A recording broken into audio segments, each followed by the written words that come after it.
மொசாடை சேர்ந்தவர்கள் ஈரானுக்குள்ளே வந்து உளவு பார்த்து தான் சரியாக இந்த பேஸ்களை கண்டு அவர்களை கொண்டிருக்கின்றார்கள் என்ற செய்தி வருகின்றது. ஈரான் இந்த இடத்திலே பின்னடைவை சந்தித்திருக்கிறது. இல்லை, இந்த இடத்துல ஈரானை பொறுத்தவரையில் பின்னடைவு தான். அப்பாஸ் இந்த இடத்துல இருக்கிறாரு, மஹதி இந்த இடத்துல இருக்கிறார் என்பது அப்பொழுது அவங்க தாக்குதலுக்கு வரும்போதும் அவர்களுக்கு கிடைத்த துல்லியமான உளவு தகவல்.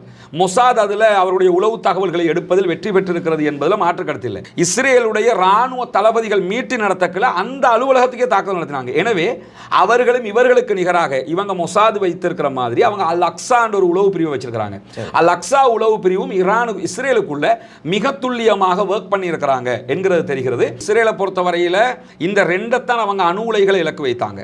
ஆனால் ஈரானை பொறுத்தவரையில் ஈரான் இதை தாண்டி பல இடங்கள்ல ஒரு 18-19 இடங்கள்ல அணு உலைகளை நிறுவி இருப்பதாக சொல்லப்படும். எல்லாமே பூமிக்கு கீழே வச்சிருக்காங்க. நெத்தனியாக கூட நாட்டை போயிட்டாரு, கிரேக்கத்துக்கு போயிட்டாரு, ஏதென்ஸுக்கு போயிட்டாரு. அப்ப ஏன் போனாருன்னு சொன்னால் நம்ம அடிச்ச அடி பயங்கரமான அடி தான். அவங்களுக்கு தெரியும் ஈரான் மீது இஸ்ரேல் அடிச்ச அடி பயங்கரமான அடி. ஆனா அந்த பயங்கரமான அடி ஈரான் பதிலளிக்காமல் இருக்கிற அளவுக்கு பயங்கரமான அடி அல்ல. உக்ரைன் அணு ஆயுத பலம் கொண்ட நாடாக இருந்தது. உக்ரைன் அணு ஆயுதத்தெல்லாம் நாங்கள் டிசால்வ் பண்ணுறோம், எங்களுக்கு அது தேவையில்லை ரொம்ப நல்லவனாட்டம் எல்லாத்தையும் இல்லாமலாக்கினாங்க. இல்லாமலாக்கினதுனால தான் இன்னைக்கு ரஷ்யா அடிக்கிறான். ஹொர்முஸை மூடினா அமெரிக்கா என்ன பண்ணலும்? நாங்கள் வருவோம், ஹொர்முஸை திறப்போம்னு சொல்லலாமா? நீ திறப்பன்னு சொல்லுவ, அவன் அடிப்பான் உனக்கும் சேர்த்து. அமெரிக்காவினுடைய கப்பலையே அந்த பணைய கைதிகளாக பிடிச்சிட்டு போனவங்க அவங்க. கடல்ல அந்த ஆட்டமெல்லாம் போட முடியாது.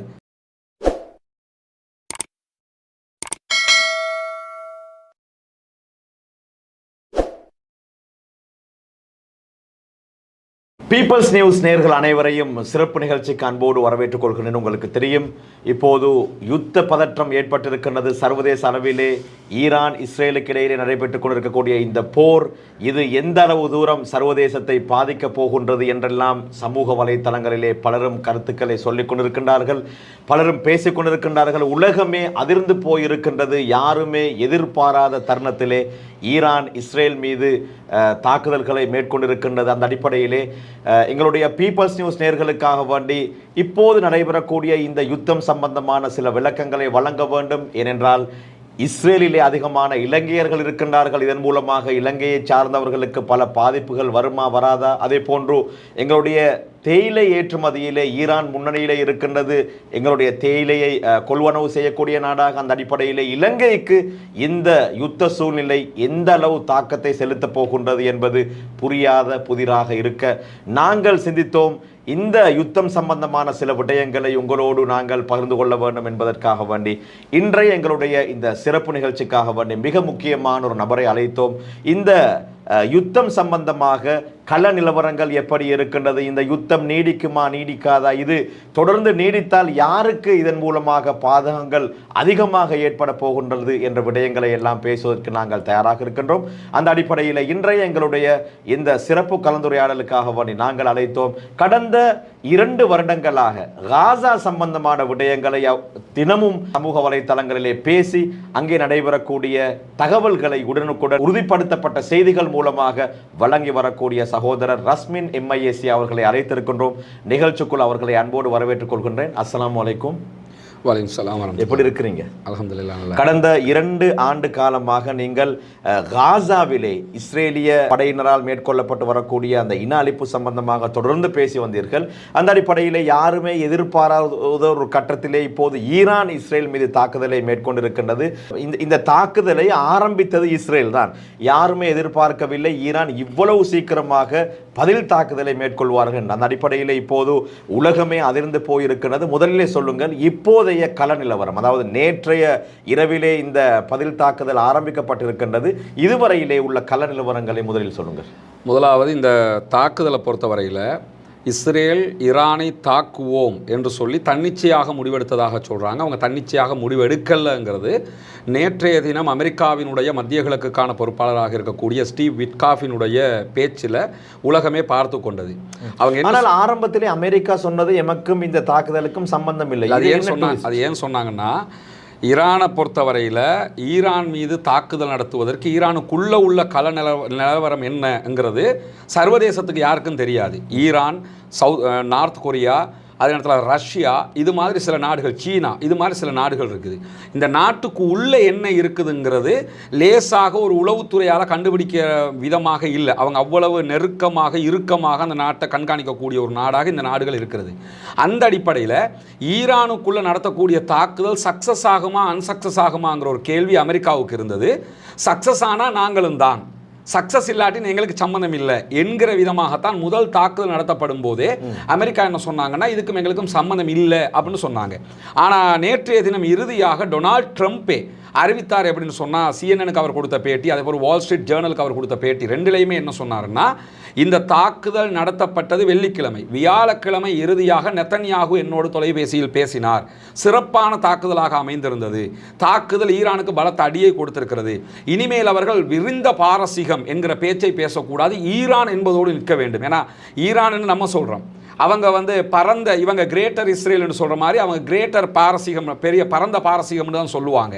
எனவே பரந்த பாரசீகம் என்கிற வேர்டே அவங்க பேசுறதுக்கு தகுதி இல்லை, ஏன்னா அவ்வளோ பெரிய அடி விழுந்திருக்குன்னு, நாங்களும் அதுக்கு சம்பந்தம் தான் என்று மிக தெளிவாக என்ன பண்ணாருன்னா டொனால்ட் ட்ரம்ப் சொல்லி இருந்தார். இது எப்படி இருக்கின்றது என்றால், இந்த இந்திய பாகிஸ்தான் யுத்த நிறுத்தத்தின் போது டொனால்ட் ட்ரம்ப் அறிவித்தாரு, நான் தான் இதை நிறுத்தினேன், அதே போன்று இருக்கு இல்லை. ஆனால் அது பார்க்கறதுக்கு அப்படி இருந்தாலும் ட்ரம்பினுடைய அனுமதி இல்லாமல் இந்த தாக்குதல் நடத்தப்படவே இல்லை. குறிப்பாக இன்னைக்கு ஈரான்ல கைது செய்யப்பட்டிருக்கக்கூடிய F-35 விமானத்தினுடைய 2 விமானிகளுமே யாருன்னு சொன்னா அமெரிக்கன் ஃபோர்ஸஸ். அதே நேரத்தில் இஸ்ரேலுக்குள்ள குண்டு தாக்குதல்கள் நடத்தப்படாமல் இங்கேருந்து ஏவுகணை ஏவப்பட்டால் ஏவுகணையை தடுக்கிற முறைமைகள் இருக்குது. ஒன்று அவங்க ஏரோ சிஸ்டம் வச்சிருக்கிறாங்க, அதுக்கு முன்னாடி எல்லோருக்கும் தெரிந்த அயன் டோம் வச்சிருக்கிறாங்க. அயன் டோம்ங்கிறது 300 கிலோமீட்டர் வரைக்கும் தாக்கு பிடிக்கும். அதற்கு பிறகுள்ளது ஏரோ சிஸ்டம் பார்க்கும். இதை தாண்டி உலகத்தில் ஒன்றுக்கு தேடுங்கிறது ஒன்று, இது அமெரிக்காவினுடைய தயாரிப்பு. அமெரிக்கா உலகத்திலே இஸ்ரேலுக்கு மட்டும்தான் கொடுத்துருக்காங்க. இந்த ஒரு தேடை இயக்கணுமாக இருந்தால் 97 ஃபோர்ஸஸ் வேணும். இந்த 97 பேரையும் 2 தேடை அவங்க கொடுத்துருந்தாங்க. 2க்குமே தேவையான ஃபோர்ஸஸையும் அமெரிக்கா தான் கொடுத்து வச்சிருக்கிறாங்க. எனவே அமெரிக்கா நேரடியாக பங்கு பெற்றித்தான் இந்த தாக்குதல் நடத்தப்பட்டது. சரி, அதில் எந்த மாற்று கருத்தும் கிடையாது. அவங்க அதை பிட் நேரத்தில் ஆரம்பத்தில் இல்லைன்னு சொன்னாலும், விட்காஃப் மாதிரி ஆட்கள் சொன்னாலும், டொனால்ட் ட்ரம்பே இது எங்களுக்கு சம்பந்தம் என்று தெளிவாக அறிவித்திருக்கிறார். இந்த தாக்குதலுடைய காணொளிகளை எல்லாம் பார்க்கும் போது வரலாற்றில் எப்போதுமே இஸ்ரேல் இப்படி ஒரு தாக்குதலை சந்திக்கவில்லை என்று பலரும் சொல்கிறார்கள். எவ்வாறான தாக்குதல், எவ்வாறான பின்னடைவுகளை இஸ்ரேல் சந்தித்திருக்கிறது? இஸ்ரேலுடைய தாக்குதல் முதல்ல இஸ்ரேல் ஈரானுக்கு அடித்த அடி இருக்குது இல்லையா, இதுவும் வரலாற்றிலே இல்லாத ஒரு அடி, பள்ளமான அடி, கடுமையான அடி. குறிப்பாக ஈரானுடைய 6 தளங்கள் மீது தாக்குதல் நடத்தப்பட்டது. அதுல தப்ரீஸ், இஸ்ஃபஹான் இந்த 2 இடத்திலையும் இருக்கக்கூடிய அவர்களுடைய அணு உலைகள் மீது தாக்குதல் நடத்தப்பட்டது. இதுல தப்ரீஸ்ல அணு கதிர்வீச்சு வெளியில வருகிறது என்கிற தகவல்கள் இப்ப வெளியாகி இருக்கு. இஸ்ஃபஹான் ஓரளவு சேஃப்டி பண்ணிட்டாங்க. இது தவிர்த்து இப்ப இஸ்ரேலை பொறுத்தவரையில இந்த 2 அவங்க அணு உலைகளை இலக்கு வைத்தாங்க. ஆனா ஈரானை பொறுத்தவரையில ஈரான் இதை தாண்டி பல இடங்கள்ல ஒரு 18-19 இடங்கள்ல அணு உலைகளை நிறுவி இருப்பதாக சொல்லப்படும். எல்லாமே பூமிக்கு கீழே வச்சிருக்காங்க. இந்த 2 இடத்தை தான் அவங்க அடையாளம் காண முடிந்தது. 2 இடத்துக்கு அடிச்சிருக்காங்க. இது இல்லாம ஈரானுடைய பொதுமக்களை இலக்கு வைத்து 4 இடங்கள்ல இஸ்ரேல் தாக்குதல் நடத்தி இருந்தது. அதோட அந்த பொதுமக்களை தாண்டி ஈரானுடைய ராணுவ பேஸுக்கு அடிச்சாங்க. அந்த ராணுவ பேஸ்ல தான் ஈரானுடைய முக்கியமான 4 தளபதிகள் கொல்லப்பட்டார்கள். அப்பாஸ் கொல்லப்பட்டிருந்தார், மஹதி கொல்லப்பட்டிருக்கிறாரு, பல்கேரி அவர் தான் முப்படைகளுடைய தளபதி, அதே போன்று குதுஸ் பிரிவு IRGC-யினுடைய தலைவர் அவரும் கொல்லப்பட்டிருக்கிறார். இந்த நாங்கள் வரலாற்றை சற்று பின்னோக்கி செல்வோமாக இருந்தால் இஸ்மாயில் ஹனியா கொல்லப்பட்டது ஈரானிலே வைத்துதான். எனவே ஈரான் பாதுகாப்பு தரப்பு இந்த விடயத்திலே ரொம்ப தீவிரமாக சிந்தித்திருக்க வேண்டும். அவர்களுடைய, அதாவது மொசாடை சேர்ந்தவர்கள் ஈரானுக்குள்ளே வந்து உளவு பார்த்து தான் சரியாக இந்த பேஸ்களை கண்டு அவர்களை கொண்டிருக்கின்றார்கள் என்ற செய்தி வருகின்றது. ஈரான் இந்த இடத்திலே பின்னடைவை சந்தித்திருக்கிறது. இல்லை, இந்த இடத்துல ஈரானை பொறுத்தவரையில் பின்னடைவு தான். அவர்களுடைய தலைவர்கள் இஸ்மாயில் ஹனியா கொல்லப்பட்ட நேரத்திலேயே அவங்க அலர்ட் ஆகி இருக்கணும். ஆனால் அதற்கு பிறகும் பல்கேரி வரைக்கும் கொல்லப்படுறாருன்னா அவர் முப்படைகளுடைய தளபதி, அதுவும் பங்கருக்குள்ளே இருக்கிற போது தான் கொல்லப்பட்டிருக்கிறார். இதிலிருந்து என்ன தெரியுதுன்னு சொன்னால், பல்கேரி இந்த இடத்துல இருக்கிறாரு, அப்பாஸ் இந்த இடத்துல இருக்கிறாரு, மஹதி இந்த இடத்துல இருக்கிறார் என்பது அப்பொழுது அவங்க தாக்குதலுக்கு வரும்போதும் அவர்களுக்கு கிடைத்த துல்லியமான உளவு தகவல். மொசாத் அதில் அவருடைய உளவு தகவல்களை எடுப்பதில் வெற்றி பெற்றிருக்கிறது என்பதில் மாற்று கருத்து இல்லை. அதையே மாறி இது ஒரு திட்டமிட்ட ஒரு பல ஆண்டுகள் அவங்க திட்டமிட்டது. ஆல்ரெடி அமெரிக்காட்ட அனுமதி அனுமதி கேட்டது, அமெரிக்காவுக்கு தகவல் சொல்லப்பட்டது எல்லாமே கிளியரா தான் அவங்க செஞ்சாங்க. ஆனா இது அப்படியே நீங்க மாறியும் பார்க்கணும். திரும்ப இன்றைக்கு இஸ்ரேல் மேல ஈரான் நடத்தி இருக்கக்கூடிய தாக்குதல்ல இப்ப லாஸ்டா இன்னைக்கு அவங்க 6th வேவ் அடிச்சாங்க, 6வது அலை தாக்குதல். இதுல இஸ்ரேலுடைய அணு உலை மீது தாக்குதல் நடத்தி இருக்கிறாங்க. இஸ்ரேல் அணு ஆயுதத்தை வைத்துக் கொண்டிருக்கிறது என்பது தெரியும், ஆனா எங்க வச்சிருக்கிறாங்க, அதை யாரை நிர்வகிக்கிறா, எப்படியான இடம் என்பது யாருக்குமே தெரியாது. இன்னும் சொல்ல போனா அணு ஆயுதம் கொண்ட நாடுகளுடைய பட்டியலை நீங்க எடுத்து பார்த்தீங்கன்னா இஸ்ரேல் வராது. அந்த பட்டியலில் கூட அவங்க சேராம தான் அவங்களை அமெரிக்கா வைத்துக் கொண்டிருந்தது. அப்படி இருக்கிற இஸ்ரேலுடைய அணு உலைகள் மீது ஈரான் தாக்குதல் நடத்துதுன்னா அவங்களுக்கும் துல்லியமாக அந்த இடங்கள் சொல்லப்பட்டிருக்கு, இந்த இடத்துல இருக்கிறது. இன்னும் சொல்ல போனால் இன்னைக்கு ஈரான் நடத்திய தாக்குதல்களில், நேற்று நடத்திய தாக்குதல்களில் இஸ்ரேலுடைய இராணுவ தளபதிகள் மீட்டு நடத்தக்கல அந்த அலுவலகத்துக்கே தாக்குதல் நடத்தினாங்க. எனவே அவர்களும் இவர்களுக்கு நிகராக இவங்க மொசாது வைத்திருக்கிற மாதிரி அவங்க அல் அக்ஸா என்ற ஒரு உளவு பிரிவு வச்சிருக்கிறாங்க. அல் அக்ஸா உளவு பிரிவும் இஸ்ரேலுக்குள்ள மிக துல்லியமாக ஒர்க் பண்ணி இருக்கிறாங்க என்கிறது தெரிகிறது. அந்த அடிப்படையில் தான் இந்த தாக்குதல் நடத்தப்பட்டது. எனவே ஈரான் மீது நடத்தப்பட்ட தாக்குதல் என்பது பலமான தாக்குதல். அதே நேரத்தில் ஈரான் இஸ்ரேல் மீது நடத்தி இருக்கக்கூடிய இந்த தாக்குதலை பார்த்தீங்கன்னா அல் ஜசீராவினுடைய அரபு இணையதளத்தை போய் பார்த்தீங்கன்னா அவங்க தலைப்பு செய்தியை என்ன போட்டிருந்தாங்கன்னா வரலாறு காணாத அழிவு என்று தான் போட்டிருந்தாங்க. அல் ஜசீரா இப்படியெல்லாம் போட மாட்டாங்க பொதுவாகவே, ஏன்னா இஸ்ரேலுக்குள்ளே இருந்து தகவல் வர்றதே பெரிய விஷயம். அப்படி இருக்கும்போது நேற்று நீங்கள் எல்லா சமூக வலைதளத்திலையும் பார்க்கலாம், இஸ்ரேல் வாங்கின அடிகள் எல்லாமே வீடியோவாக வந்தது. நேற்று மிட் நைட்டில் ஒரு 3 மணி இலங்கை டைமுக்கெல்லாம் எடுத்துக்கிட்டிங்கன்னா உடனடியாக இஸ்ரேலுடைய மொசாத் என்ன பண்ணாங்கன்னா ஒரு அறிவித்தலை விடுத்தாங்க, ரெட் நோட்ஸ் ஒன்று போட்டாங்க. இங்கே நடக்கிற தாக்குதல்களுடைய வீடியோக்களை யார் வெளியில் பகிர்ந்தாலும் தேச துரோக குற்றமாக பார்க்கப்படும், எனவே வெளியே கொண்டு போகக்கூடாது. ஏன்னா மொபைலில் பிடிச்சி போட்டுடுறான். இன்னைக்கு நீங்கள் பார்ப்பீங்க அங்கே இருக்கக்கூடிய ஸ்ரீலங்கன்ஸ் சிங்களத்தில் பேசி வார வீடியோக்களை பார்த்து வருகிறது, அடிக்கிறாங்கங்கிற காட்சிகள் எல்லாம். இது இன்னார் தான் வெளியிட்டார் என்று இஸ்ரேல் ராணுவம் அடையாளம் கண்டால் தேச துரோக குற்றத்தில் இவர்களை கைது செய்வார்கள். அதனால தான் நேற்று வந்த அளவுக்கு வீடியோக்கள் இன்னைக்கு வரல. நேற்று நிறைய வீடியோக்கள் வந்துச்சு, தடை வந்ததோட இன்னைக்கு வீடியோக்கள் குறைஞ்சிருச்சு. ஏன்னா இஸ்ரேலுக்குள்ள இருக்கக்கூடிய மிக பிரபலமான பத்திரிகை ஹெரேட்ஸ், ஓரளவுக்கு நியாயமாக நடக்கக்கூடிய பத்திரிகை, லண்டனை தலைமையாக கொண்டு தான் அவங்க இயங்குறாங்க. ஹெரேட்ஸ் பத்திரிகை பார்லிமெண்ட்ல நெசட்லேயே அவங்க சட்டம் பாஸ் பண்ணி அவங்களுக்கு ரெஸ்ட்ரிக்ஷன் பண்ணியிருக்கிறாங்க. அல் ஜசீரா அங்கே இயங்க முடியாது, தடை விதிக்கப்பட்டிருக்கு. இஸ்ரேலுக்குள்ளே இயங்க முடியாது, வெஸ்ட் பேங்க்லையும் ஜெருசலம் உள்ளிட்ட பகுதிகளையும் இயங்க முடியாது, அதுக்கு தடை விதிக்கப்பட்டிருக்கிறது. வைநெட் இருக்கிறாங்க, எடியோ தஹ்ரனோத், அவர்களுடைய நிறைய ராணுவ தகவல்கள் இதில் தான் வரும். அவங்களே என்ன பண்ணுறாங்கன்னு சொன்னால் இது வந்து வரலாற்றிலே நாங்கள் இப்படி ஒரு அட்டாக்கை பார்க்கல. ஏன்னா இஸ்ரேல் ஈரான் மேலே நடத்தின தாக்குதலை பொறுத்தவரை 6 வேவ் அவங்களும் அடித்தாங்க. 6 வேவ்னா ஒரு தடவை 2 தடவை 3 தடவை 6 தடவை அவங்களும் தாக்கினாங்க. 6 நிலைகள் மீது தாக்கினாங்க.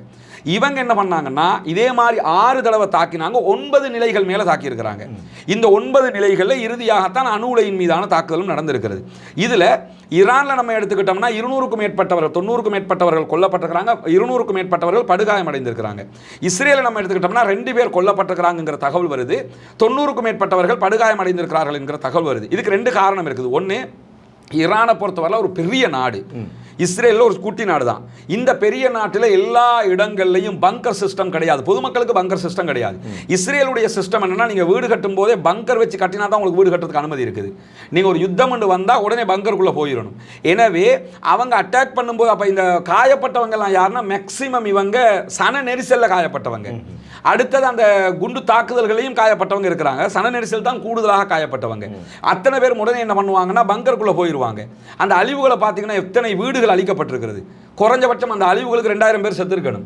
ஏன் இஸ்ரேலில் சாகலைன்னா அவன் முட்கூட்டி அங்கேருந்து ஏவுகணை கிளம்பும் போது 7 நிமிஷம் டைம் இருக்கும்.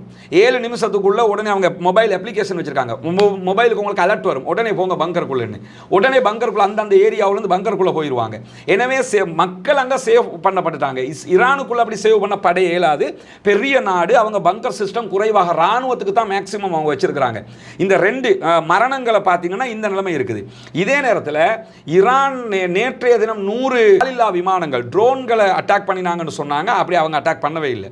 ட்ரோன் தாக்குதல் நம்ம என்ன புரிஞ்சுக்கிறோம்னா, ஈரானுடைய வளமையாக இதை வச்சிருக்கிறான்னா, ட்ரோன் அட்டாக் பண்ணினாங்கன்னு சொன்னால் அட்டாக் பண்ணி வித்தின் 2 ஹவர்ஸுக்குள்ள அடுத்ததாக பாலிஸ்டிக் அடிப்பாங்க. அவங்க ஏன் ட்ரோன் அடிப்பாங்கன்னு சொன்னால், முதல்ல இஸ்ரேலை சுற்றி அயன் டோம் இருக்குது, ஏரோ சிஸ்டம் இருக்குது, தேட் இருக்குது. இந்த 3ம் நாட்டுக்குள்ளே எந்த ஒரு ஏவுகணை வந்தாலும், எந்த ஒரு ஆளில்லா விமானம் வந்தாலும் அதை டிடெக்ட் பண்ணி என்ன பண்ணுவாங்கன்னா உடனடியாக போய் அட்டாக் பண்ணணும். அட்டாக் பண்ணும்போது இந்த ஆரம்பத்திலேயே ஆளில்லா விமானத்தை அனுப்பிட்டாங்கன்னு வைங்க, இது ஆளில்லா ட்ரோன்களை அது டிடெக்ட் பண்ணி அட்டாக் பண்ணும். அட்டாக் பண்ணினா உதாரணமாக ஒரு அயன் டோம் எடுத்துக்கிட்டோம்னா 18 வரைக்கும் அதில் ஏவுகணைகள் இருக்கும். இந்த 18 ஏவுகணை 18 ஆளில்லா விமானத்தை அடிச்சிடும்.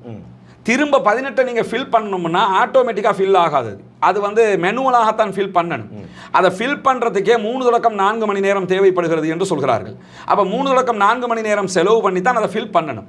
ஃபில் பண்ணுறதுக்குள்ளே என்ன பண்ணுவான்னு கேட்டால் பேலிஸ்டிக் அடிச்சிருவான். பேலிஸ்டிக் வந்து 3 மணி நேரம் 4 மணி நேரம்லாம் பறக்காது. 7 நிமிஷம் 8 நிமிஷம் 10 நிமிஷத்துக்குள்ளே வந்து உங்களை அட்டாக் பண்ணிடும்.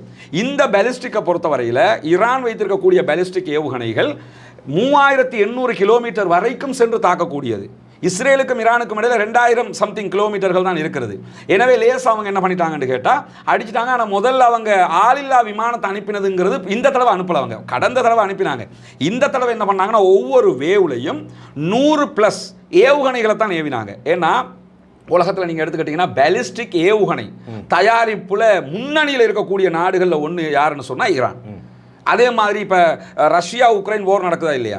இந்த ரஷ்யா உக்ரைன் போரில் கடைசியாக கியூவில் நடந்த தாக்குதல், கியூங்கிறது உக்ரைனுடைய தலைநகருக்கு பக்கத்து நகரத்தில் நடந்த தாக்குதலில் 97 சம்திங் ஏவுகணை தாக்குதல் நடைபெற்றது.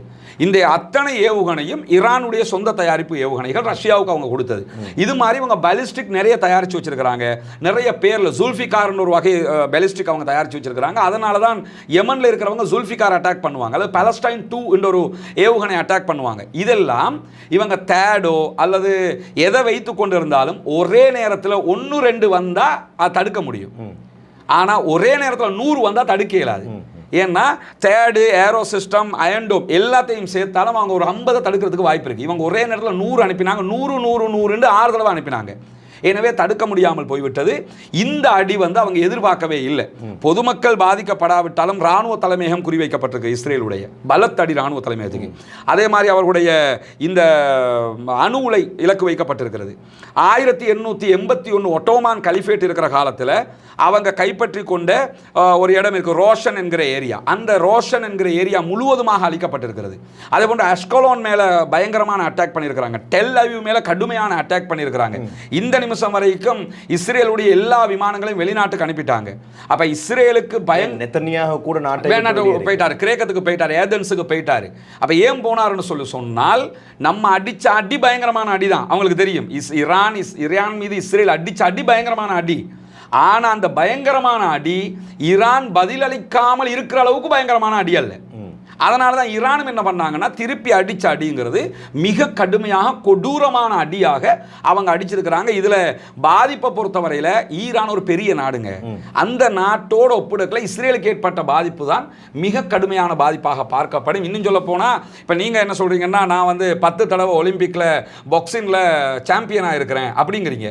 உங்களை ஒரே அடியில் ஒருத்தன் அடிச்சு கீழே போட்டான். இப்போ நீங்க சாம்பியனா ஒரே ஏரில் அடிச்சவன் சாம்பியனா பார்த்தா ஒரே ஏரில் அடிச்சவன் தான் சாம்பியன். நீங்க 10 தடவை ஒலிம்பிக் எடுத்திருக்கலாம், ஆனா அடிச்சுட்டானே உங்களை.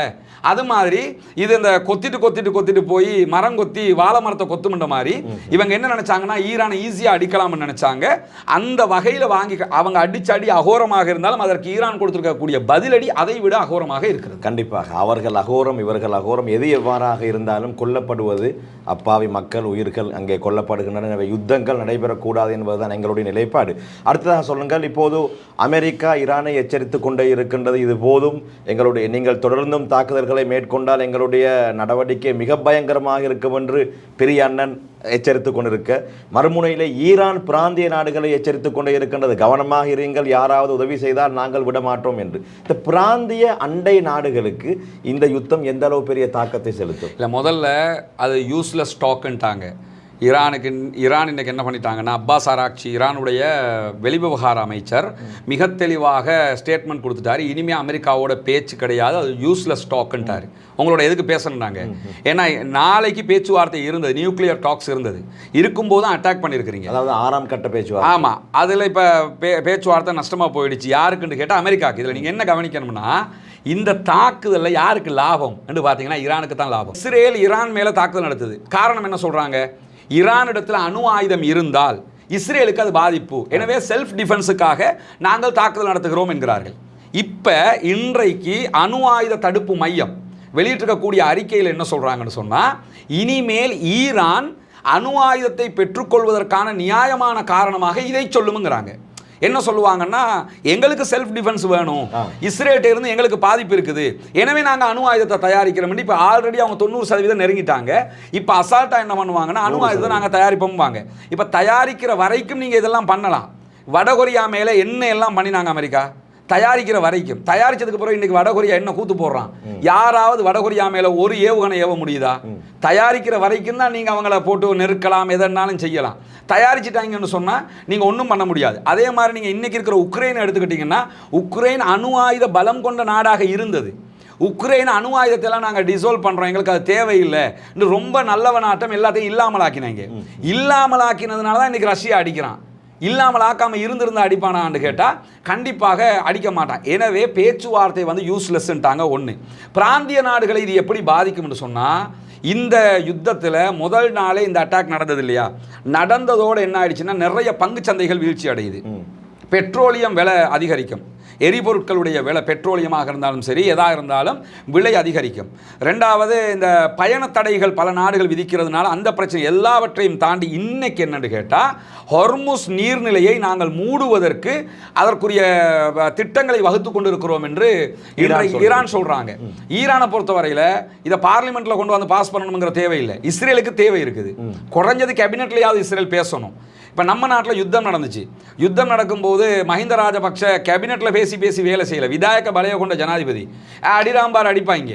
அதனால தான் கோட்டா ஆட்சிக்கு வந்ததுக்கு பிறகு கெசட்டுண்டால வாயால் சொல்கிறது தான்டாரு. அப்போ யுத்த காலத்தில் மஹிந்த வந்து எல்லாத்தையும் கெசட் போட்டுக்கிட்டா இருந்தாருன்னு. யுத்த காலம்ங்கிறது வாயால் சொன்னாலே கெசட்டு தான். அது மாதிரி அங்கே நீங்கள் எடுத்துக்கிட்டீங்கன்னா, ஆயத்துல்லா அலி கொமைனிக்கு பிறகு ஆயத்துல்லா அலி ஹாமனி இப்போ இருக்கிறார். இந்த ஆயத்துல்லா அலி ஹாமனியை பொறுத்தவரை சுப்ரீம் லீடர். சுப்ரீம் லீடர்னா ஜனாதிபதிக்கு மேலே சுப்ரீம் கோர்ட்டுக்கு மேலே சுப்ரீம் லீடர். அங்கே அவரை கண்ட்ரோல் பண்ண யாரும் இல்லை. அவர் தான் இராணுவ தளபதிகளை நியமிப்பார். அவர் தான் எல்லா முடிவும். இப்போ யுத்தத்துக்கு முடிவெடுத்தது அவர் தான், ஜனாதிபதியோ கவர்மெண்ட்டோ இல்லை.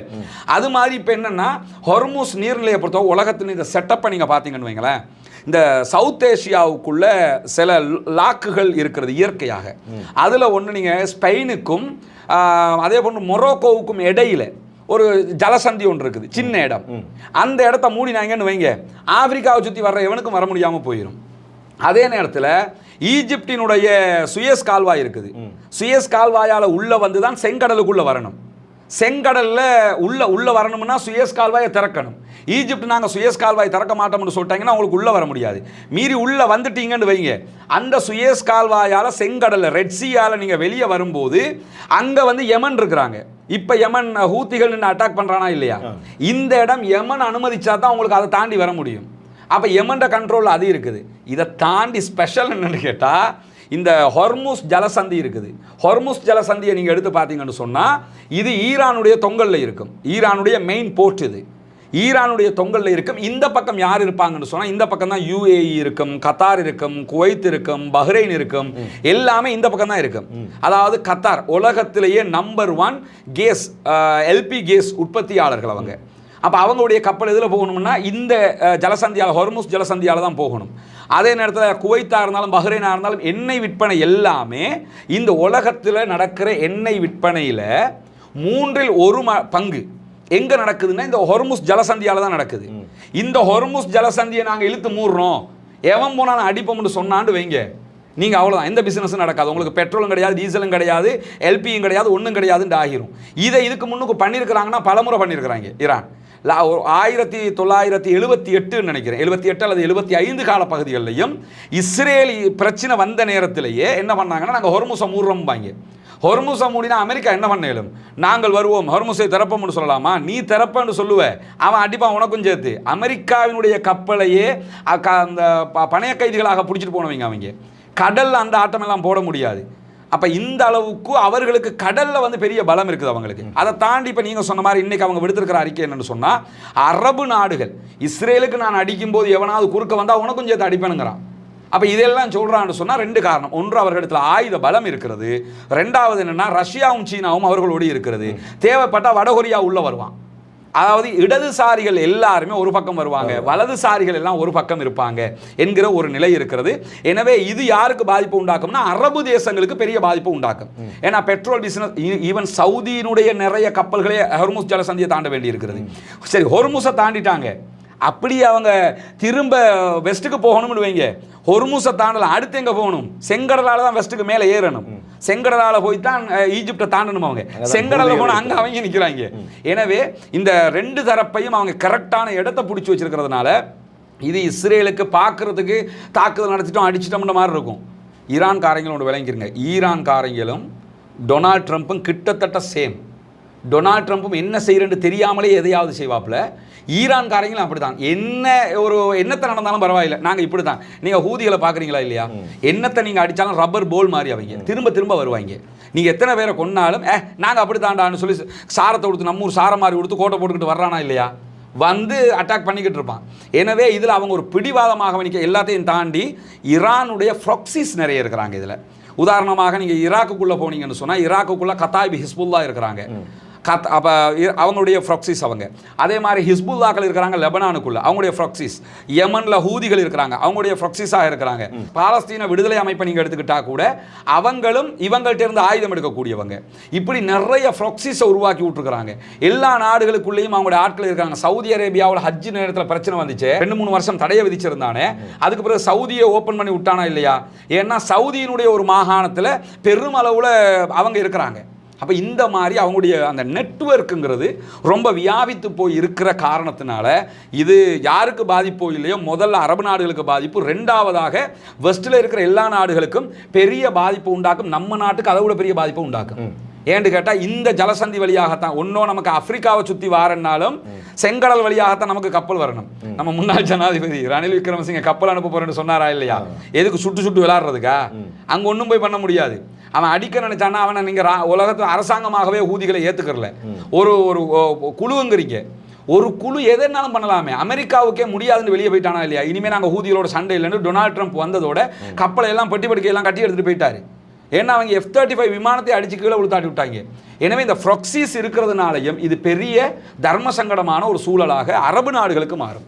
நிச்சயமாக பேசுவதாக இருந்தால் தொடர்ந்தும் பேசிக்கொண்டே செல்லலாம். அந்த அளவுக்கு பாரதூரமான நிலைதான் இப்போது சர்வதேசத்தில் இருக்கின்றது. எது எவ்வாறாக இருந்தாலும் யுத்தம் அது எந்த நாட்டுக்கும் அது மிகப்பெரிய பாதிப்புகளை கொண்டு சேர்க்கும் என்பதில் எந்த விதமான மாற்று கருத்தும் இல்லை. யுத்தம் நடைபெறக்கூடாது, எல்லா நாடுகளும் சமாதானமாக சாந்தியாக இருக்க வேண்டும் என்பதுதான் எங்களுடைய அவாவாக இருக்கிறது. எனவே அனைவரும் பிரார்த்தனை புரிந்து கொள்ளுங்கள். சகோதரர் ரஸ்மின் அவர்கள் சொல்வதை போன்று இந்த யுத்தம் தொடர்ந்து நீடித்தால் மிகப்பெரிய பாதிப்புகள் பிராந்திய நாடுகளுக்கு இருக்கின்றன, இலங்கைக்கும் இருப்பதாக சொல்லியிருக்கின்றார். எனவே இது சமூக வலைத்தளங்களிலே வந்து ஒரு சாரார் ஈரானுக்கு ஆதரவாகவும் இன்னொரு சாரார் இஸ்ரேலுக்கு ஆதரவாகவும் கருத்து சொல்லி மோதல்களை உருவாக்கி கொள்ளக்கூடிய ஒரு தருணம் கிடையாது.